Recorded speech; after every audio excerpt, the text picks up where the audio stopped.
Assalamualaikum Ustadz. Waalaikumsalam warahmatullahi wabarakatuh. Ini Ustadz, saya suka melihat orang gampang panik gitu Ustadz. Apakah itu bagian dari fitrah? Maksudnya apakah setiap orang tuh fitrah takutnya sama atau Allah beda-bedakan gitu? Tapi kok ada yang kayaknya panikan banget, dikit-dikit takut, dikit-dikit takut gitu, takut ini, takut itu gitu. Terus yang kedua, masalah pendidikan anak gitu. Bagaimana Ustadz supaya anak-anak lebih takut dalam pengawasan Allah gitu, saat berbuat salah dalam pengawasan Allah daripada takut sama setan misalnya Ustadz. Kayaknya mereka lebih lebih takut sama setan gitu daripada sama adanya malaikat atau adanya pengawasan Allah. Gitu Ustadz. Baik. Yang pertama, takut yang Allah tanamkan pada jiwa secara fitrah itu ketakutan yang wajar. Ketakutan yang wajar sifatnya. Wajar itu ada di tengah. Ya, wa kadzalika ja'alnakum ummatan wasata, Quran surah ke-2 ayat 143. Demikian kami jadikan kalian umat yang pertengahan. Ya. Jadi saya ingin menunjuk kata wasatanya di sini. Ya, walaupun ini menunjuk kepada sikap, saya ingin tunjukkan pertengahannya. Jadi tengah-tengah ini maksudnya adalah hal yang wajar. Ya, takut, gelisah seperti tadi yang saya contohkan. Gelisah kalau tiba-tiba anak pulang terlambat, ya. Ya, gelisah ketika awan pekat mendung, itu gelisah yang wajar. Ini bisa kita tarik ke kanan, bisa kita tarik ke kiri.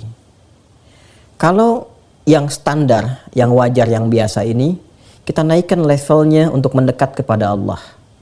Dengan berlatih, berzikir, belajar, tidak harus meninggalkan aktivitas harian.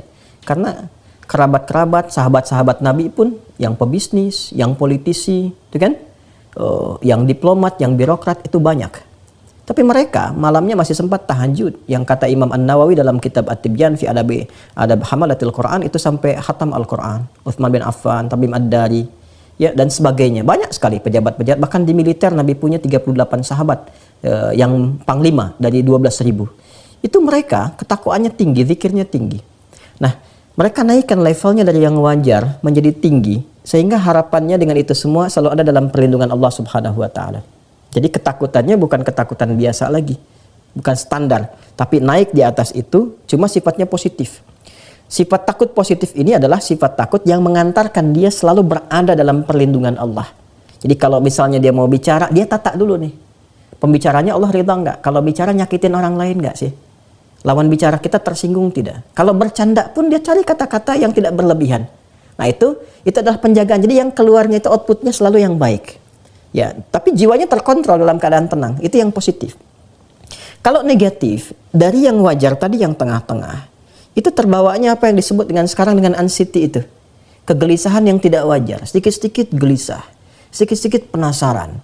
Sehingga yang keluar dari situ apa? Pertanyaan-pertanyaan yang tidak wajar. Ya, pikiran-pikiran yang tidak wajar. Sehingga memberikan bahkan beban kepada pikiran, bukan ketenangan. Karena normalnya kalau dia menjadi khasyah yang positif atau khauf yang netral, itu pikiran gak terbebani. Masih biasa. Tinggal dia berikhtiar mengatasi itu. Tapi kalau sedikit-sedikit dia mendapatkan kegelisahan yang memberikan beban kepada pikiran, itu was-was dari syaitan. Itu was-was. Dan setan memberikan ketergesa-gesaan. Innamal ajalatu minasyaitan, kata Nabi. Ketergesa-gesaan itu dari setan. Ya, untuk bersikap dan sebagainya. Maka bagaimana keluar dari situ? Mendekat kepada pilihan-pilihan zikir. Ya, yang pertama adalah membangun kekuatan keyakinan dengan Allah. Berlindung, kata Nabi, kepada Allah dari godaan setan. Anda bisa mengatakan satu di antara doa yang Anda bacakan, Rabbi inni a'udzubika min hamazatis syayatin wa a'udzubika rabbi ayyahdurun. Jadi kalau sedang hadir kegelisahan-kegelisahan, apa yang orang kenal dengan anxiety misalnya, ya, kegelisahan yang tidak wajar, yang tadi saya sampaikan ke aspek ke sebelah kiri, maka segera permohon kepada Allah berlindung. Ya Allah, aku berlindung kepadamu dari kehadiran setan yang memberikan was-was dan kegelisahan yang tak wajar. Ya kan? Atau Anda bisa katakan a'udzubillahi minasyaitonir rajim. Itu yang pertama.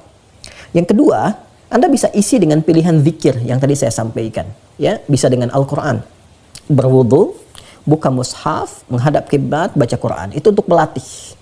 Ya, sehingga lekat dengan Quran, lekat dengan Quran, lekat dengan Quran. Minimal Anda berusaha untuk membaca dan membaca. Ya, ada lagi misalnya ada yang dilakukan dengan sholat, ya, ambil wudhu, sholat 2 rakaat, ya, sholatnya sholat wudhu misalnya bisa setelah wudhu sholat atau sesuai dengan waktunya, ya, atau hal tertentu yang Anda bisa inginkan boleh, ya, Anda kemudian sholat di situ minta ketenangan kepada Allah, boleh, ya. Ada lagi misalnya Anda cukup mengatakan zikir-zikir yang agung, La ilaha illa anta subhanaka inni kuntu minadh dhalimin, ya. Atau saya ajarkan doa ini untuk menenangkan hati. Ini doanya tersambung secara maghfurat, ya. Allahumma ati nafsi taqwaha wa zakkiha anta khairu man zakkaha anta waliyuha wa maulaha. Ini doa yang sering saya biasakan baca, minta ketenangan, ya, ketenteraman, ya. Saya ulangi, ya. Allahumma ati nafsi taqwaha. Duhai Allah, anugerahkan kepada jiwaku pengendalian dalam takwa. Wa zakkiha anta khairu man zakkaha. Dan bersihkanlah ia dari segala gangguan dan kotoran, karena engkaulah yang maha untuk melakukannya. Anta waliyuha wa maulaha. Engkau pemilik dan pengendalinya. Saya ulang, ya. Allahumma ati nafsi taqwaha wa zakkiha anta khairu man zakkaha anta waliyuha wa maulaha. Itu doa asalnya. Kalau dihadapkan pada situasi yang besar yang berpotensi melahirkan kegelisahan, ini bukan muncul dari kita tiba-tiba, tapi hal yang besar yang akan kita hadapi, menghadap seseorang, menghadap ini, dan berpotensi kita agak khawatir atau takut, maka baca doanya Nabi Musa, ya, yang di surat Thaha itu, Rabbi shrahli sadri wa yassirli amri wahlul 'uqdatam min lisani yafqahu qawli. Nah, itu diantaranya.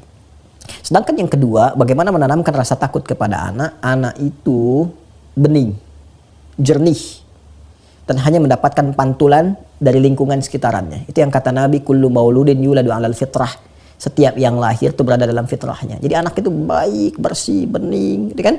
Nah, kemudian juga cenderung kepada kebaikan. Tapi fa'abawahu, lingkungan sekitaran, yuhawidani au yunassirani au yumajjisani, memberikan pengaruh kepada dia. Nah, maka hal terbaik kata Al-Quran, ya Al-Quran dulu, menjadikan anak itu dekat dengan Allah, takut kepada Allah yang positif tadi itu, bentuk lingkungan di keluarga yang baik. Orang tuanya dulu praktekkan, ya, sholat berjamaah sama-sama, ayah jadi imam, ibu ada di situ, anak melihat, mencontoh, ngaji Quran, ngaji dulu bareng-bareng. Jadi kalau orang tuanya minta, tapi orang tuanya nggak pernah ngaji, anak akan melihat. Itu yang dimaksudkan. Jadi lingkungan ditata, soleh dulu, itu spirit Quran surah ke-3 Ali Imran ayat 35 sampai 37. Jadi Imran dengan Hannah itu diberi contoh oleh Allah lewat Imran dan Hannah. Jadi bukan Nabi, bukan Rasul, supaya kita nggak ngeles. Ya, ini kan Nabi, ini kan Rasul. Allah kasih yang bukan Nabi, bukan Rasul. Ya. Imran dengan Hannah kompak menyiapkan diri, bahkan dari sejak mengandung Hannah. Ya, cuma kadar Allah nanti Imran meninggal kan. Imran meninggal duluan, ya Hannah melahirkan Maryam. Tapi amanahnya dijaga. Begitu kemudian Maria lahir, apa yang terjadi? Yang terjadi indahnya adalah disiapkan seperti amanah sebelumnya. Dipilih guru yang baik Nabi Zakaria, ditempatkan di tempat yang baik mihrab, kemudian dirawat di sekitarnya dengan cara yang terbaik. Apa yang terjadi? Jawabannya fataqabbalaha rabbuha biqabulin hasanin wa ambataha nabatan hasana. Selanjutnya, ketika orang tua benar-benar berikhtiar seperti tadi yang disampaikan, harta berikan yang halal, doa minta kepada Allah, ayat 36 yang berdoa, doa minta kepada Allah Subhanahu wa taala, berikan harta yang halal, bangun lingkungan yang kondusif, cari guru yang baik. Biarkan selanjutnya kata Allah, saya yang menjaga anak itu berada dalam penjagaan yang terbaik. Itu spiritnya. Dan prakteknya ada di Quran surah 31, Luqman ayat 13 sampai dengan 19. Wallahu ta'ala a'lam bishawab.